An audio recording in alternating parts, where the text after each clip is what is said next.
Okay, we've talked about moisture. Now we're going to talk about clouds, precipitation, and weather radar, which is really a way of looking at rainfall and precipitation better. Gives you a much better estimate on things. So let's see what we can do here a little bit with this. So you got to learn how the clouds form and precipitation form. Guess what? It's not as simple as you might think. So clouds are visible. Condensation, the water vapor forms a cloud. On average, guess what? 67% of the Earth has clouds. And there's something called cloud condensation nuclei. They can come from dirt, they can come from forest fires, they can come from ocean spray, chemicals, exhaust pipes, and there's something that's needed. Why are they needed?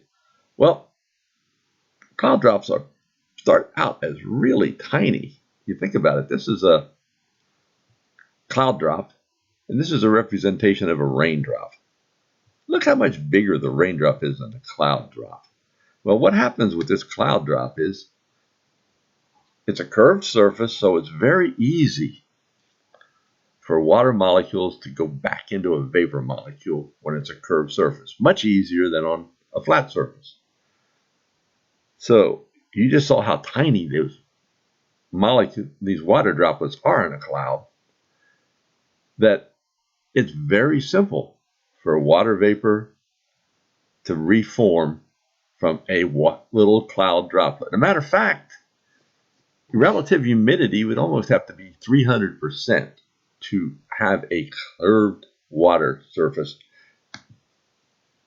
So something must happen because relative humidity doesn't get that high. So what happens is there is something called a solute effect. That's these droplets, particles, dust, smoke, something coming from a dirty exhaust, sea salt, great example. All of these go in there and they dissolve in that little tiny water droplet.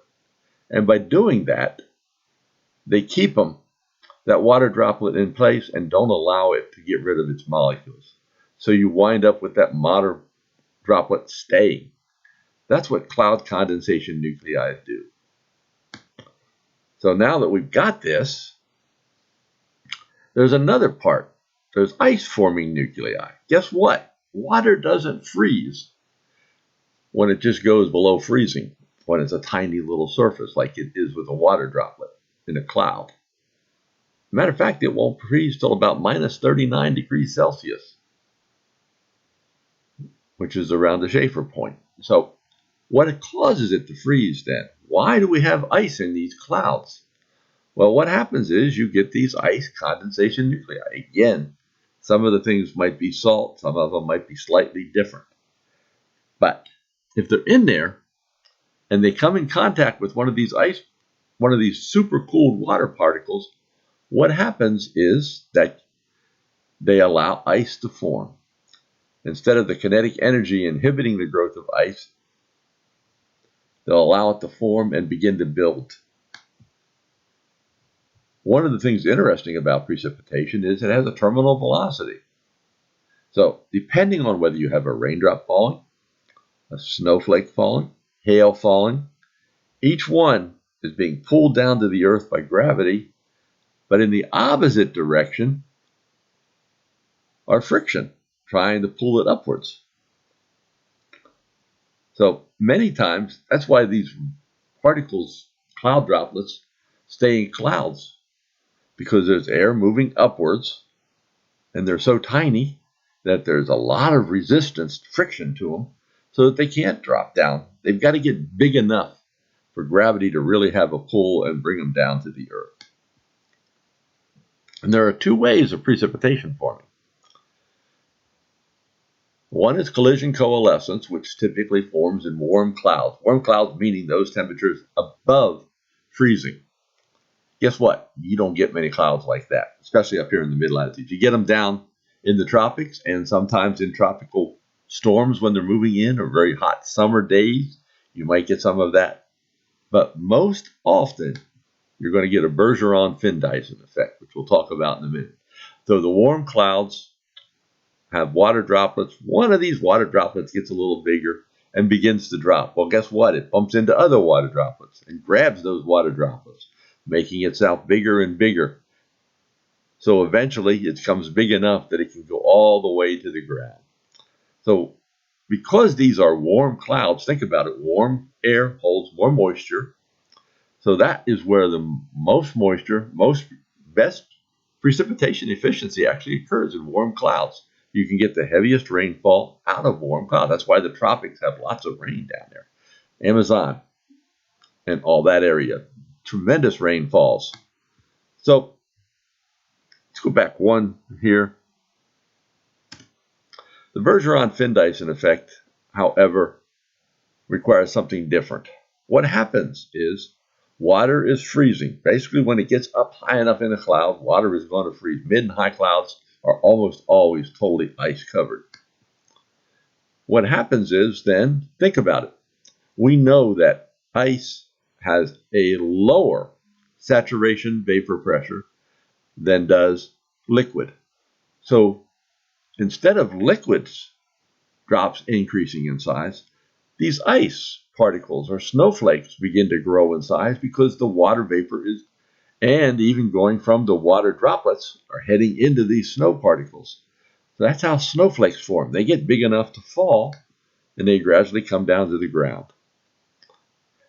So obviously, if the air is dry underneath it and there's rain's falling into it, particles are going to evaporate into that rain, into that dry air, and not reach the ground. That's called virga.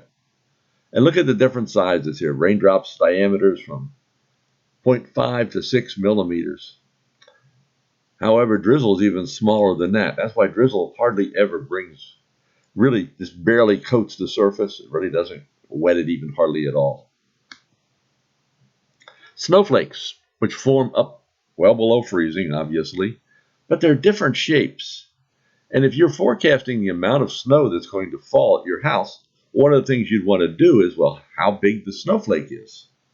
And dendrite snowflakes are the biggest snowflakes. Whereas if I had a solid prism or a thin plate, well, the same amount of precipitation that fell with a dendrite might give you 3 or 4 inches, whereas if it came down in a solid prism, it might only be an inch or 2.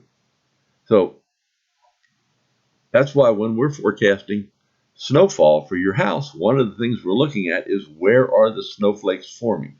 What's the temperature range? If they're forming, most of the vertical motion that's forming or precipitation is occurring about minus 15 to minus 20, then we're looking at dendrites and we're going to get fluffy snow.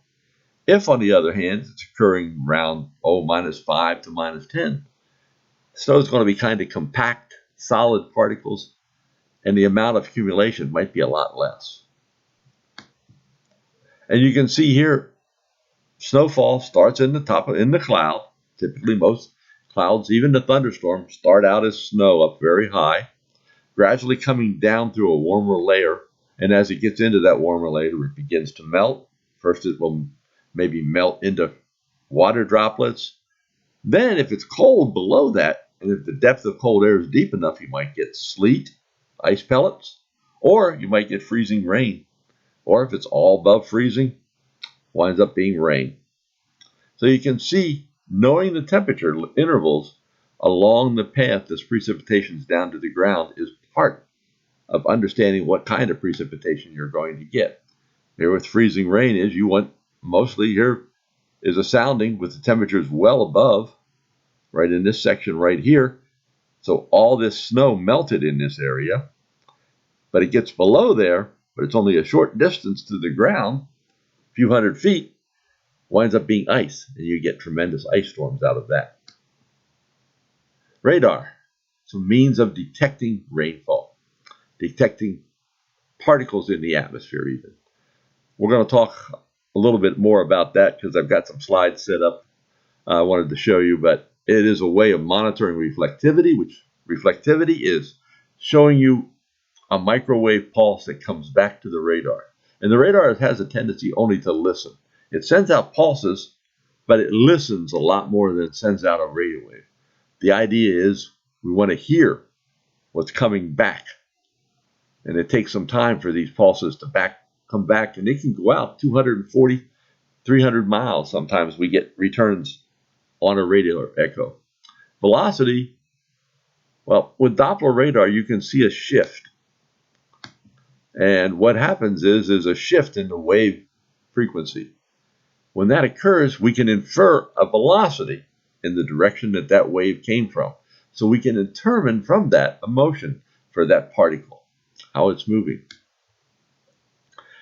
So, for example, here you can see a reflectivity mode showing precipitation intensity. The brighter the echo, the stronger, more intense the rainfall. In other words, more of the particles are sending back radio waves. We're here less and less. Here down below that even, there's hardly any. And here, on the other hand, is where there's a tornado. And a tornado debris signature comes out of the dual pole radars nowadays. Here's a tropical system coming in where you can dual pole can help with radar rainfall estimates. Phased array is something we dream about, meteorologists. I got to play with one when I was out in Norman, Oklahoma once. They are continuously scanning radars at high resolution that can pick up tornadoes, hail, very small objects, and determine what they are very quickly. But they're extremely expensive. Basically, they cost over $1 billion a radar. That's why the National Weather Service has never gone out to purchase them, and probably won't for many years in the future. Here is rainfall estimates. Clouds. Out of all this we've talked about, there are basically 3 types of clouds: cirriform clouds, stratiform clouds, and cumuliform clouds. And this week we're going to discuss what you're seeing cloud-wise. Cirriform clouds are basically wispy, very high clouds. You may see them on an anvil in a thunderstorm. Stratiform clouds, they're kind of in a layer. They don't really get very thick necessarily. Well, they can get fairly thick, I think, in the back, but they're only layered. They're not really bumpy like a cumuliform clouds. Warm clouds, temperatures above 0. Cold clouds, less than 0. We get cloud streets. Sometimes clouds blow off of Great Lakes, and I know these come into Ohio, and you wind up getting snow under them sometimes. Just something to see. Advection fogs. Say it was relatively cool over Lake Erie, and you had warm air coming up from the south with dew points that are actually higher than the lake temperature. So the air is cooling slightly over that lake, and it's forming. Saturation is happening, and you wind up with a fog bank over the lake. And as the wind's blowing from the south, it moves that fog up and into maybe Canada or whatever. And I've had cases where I've seen it come in off the Atlantic Ocean here into my area. I have actually experienced on Long Island where I was sitting at the beach and fog came in, and you could hardly see within an hour because the fog had come in off the ocean. So with that, let's just wrap up here with some radar. I wanted to show you reflectivity right now, what's going on. This is the reflectivity currently occurring. You can see the intensities here. There's a little stronger intensity here to the east of Louisville. Out here, there's some intensity in parts of Missouri, and there's some stuff down here towards Mississippi. And where the echoes are turning towards red, there's more return. But you can actually look at different reflectivities, cloud tops estimates, for example. This is an estimate of how high the clouds are, where the highest 18 dBz clouds are. So you can see some higher clouds here, where these thunderstorms are. Where the rainfall, it actually shows the heavier rainfall kind of correlates with the higher cloud tops, which is typical in the summertime. You can look at things like rotation, which is going to try to determine if there's any rotation. And there is some minor bits of rotation in some of these clouds right now. But there's not much. There's not really a threat of tornadoes at this point. If you wanted to look for hail, there's probably no hail out there.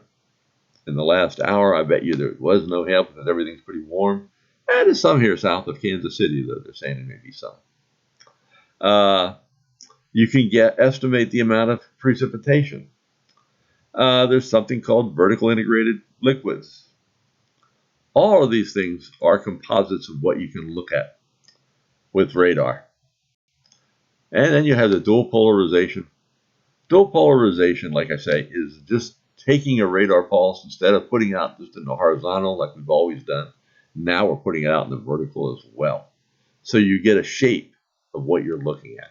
And guess what? Radar can detect more than just precipitation. It can detect bugs. It can detect dust. It could detect debris blown into the sky from tornadoes, for example, or strong winds. And if I can differentiate how they look, depending on whether it's size-wise, maybe I can determine whether they're bugs. Maybe I can determine, hey, this thing's insulation that's being blown into the air from a tornado, and I can tell that a tornado is on the ground. And there are different products. But for example, differential reflectivity is a great product used to identify a hail core. Here is actually hail, and here is differential reflectivity, and you can see it really stands out on it because there's a change in the size of the particles coming back to the radar. And hail is definitely a different size than raindrops. So right there, we can pick that out, and you can say the heaviest hail is actually occurring right in this little part right here.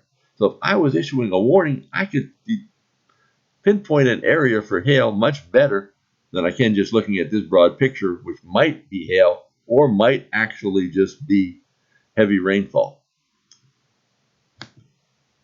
One other thing you can do with it as well is you can pick out melting layers with it. I can see where the transition. Remember, here's ice. I'm transitioning the area out of here. Higher up in the cloud is all snow. Closer to the radar, lower down, is rain. So I know if I know where the melting layer is, I might be able to estimate if that melting layer is coming back closer and closer to my radar, that it's getting colder and colder above. Maybe I'm going to transition from rain to snow at your house. So these are all things that you can do with dual pol, and they're much better also at estimating rainfall. So hope you got something out of this and enjoyed it. Let me know if you have any questions.